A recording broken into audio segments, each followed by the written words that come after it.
Hola amigos, aquí Cristian Cisternas Smith. En esta ocasión les quiero explicar la funcionalidad de una tabla conversora de exposiciones. Esta tabla consiste en dos discos, un disco externo en donde yo tengo graficado todos los tiempos de exposición desde un 8000avo de segundo hasta 30 segundos y el disco interno que me indica los diafragmas posibles que podemos encontrar en un lente tipo cámara reflex, desde el diafragma 1 hasta un diafragma 45. La funcionalidad de esta tabla es hacer conversiones. Al haber seleccionado en tu cámara el ISO que vas a utilizar, o sea la sensibilidad, utilizando el fotómetro, vas a hacer una combinación de tiempo de exposición versus un diafragma. Habiendo hecho la correcta exposición del gris medio, o sea el cursor o la rayita del exposímetro del fotómetro haya quedado en 0, te va a dar una combinación de tiempo versus diafragma con el ISO que hayas utilizado. ¿Y cuál es la gracia?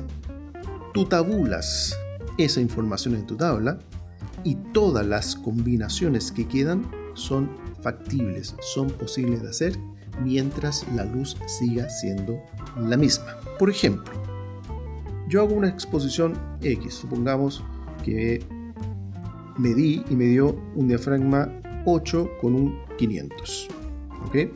Diafragma 8 con 500 y tabulé. Al tabular, esta es la gracia de la tabla, que yo puedo hacer las combinaciones. Me dio un 8 con 500 y eso significa que todas estas combinaciones que quedaron aquí son factibles. Otro ejemplo, supongamos que medí y me dio un diafragma 3.5 con un tiempo de 1000avo.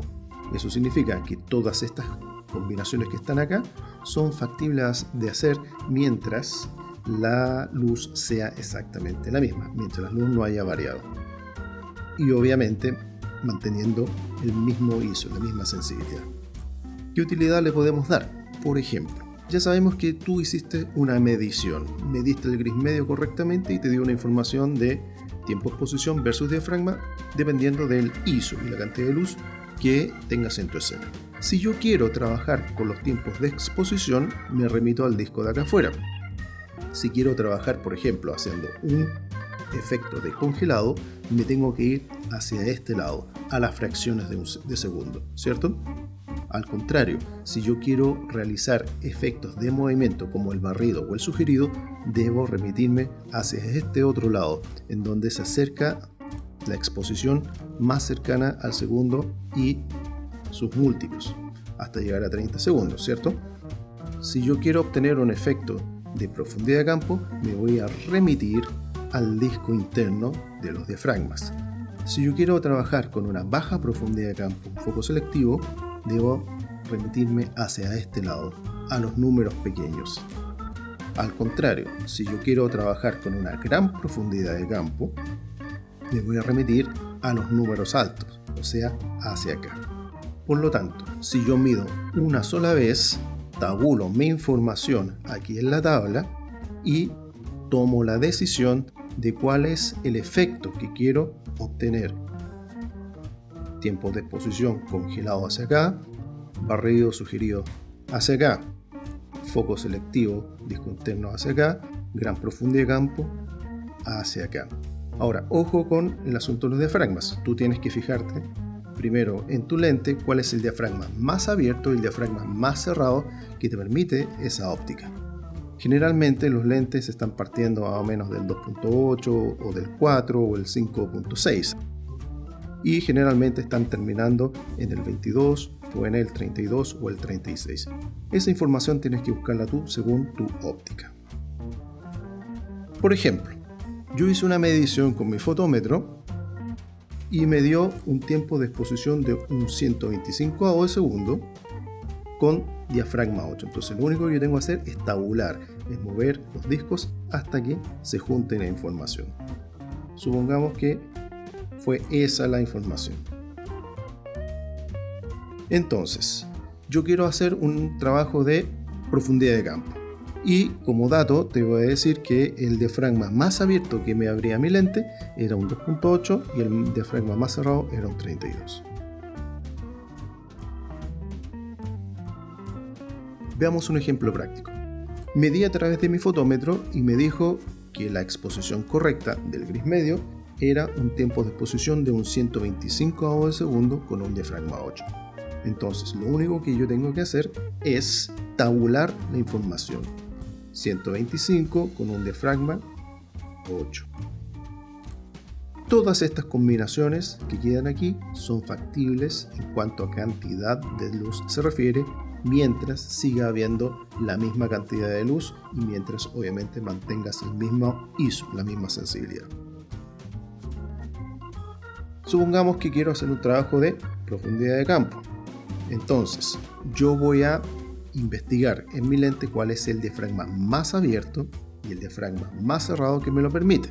Mi lente abre hasta un 2.8 y cierra hasta un 32. Por lo tanto, desde aquí hasta acá son mis variables. Con esto yo puedo jugar con la cantidad de luz que tengo en ese momento. Entonces, lo único que tengo que hacer para el ejercicio de profundidad de campo es haber tabulado y elegir cuál de estas combinaciones es la que voy a realizar. Entonces voy a hacer una primera fotografía en donde voy a combinar el tiempo de exposición de 1.000 de segundo con un diafragma 2.8, obteniendo este resultado. A continuación, lo único que hago es cambiar los datos de tiempo de exposición y diafragma. Para este ejemplo, el diafragma 32 es el más cerrado, por lo tanto lo combino con un octavo, obteniendo el siguiente resultado. Abajo en la descripción del video encontrarás el link para poder descargar las plantillas para poder realizar esto. Está todo listo para llegar, imprimir, pegar y ponerle un eje para que esto pueda girar. Te tengo dos opciones, una para Nikon y Fuji y otra para Canon y Sony. ¿Cuál es la diferencia entre una y otra? Solamente la nomenclatura de los tiempos de exposición entre el cuarto de segundo y el segundo. Entre este sector y este sector cambia la nomenclatura de tiempo de exposición entre Canon, Nikon, Fuji y Sony. ¿Te fijas? Aquí está la diferencia. Entre el cuarto y un segundo cambia la nomenclatura, pero esencialmente es exactamente lo mismo. Bueno amigos, espero que les haya quedado claro, espero que les sea de utilidad esta tabla conversora de exposiciones y nos vemos en un próximo video. Adiós.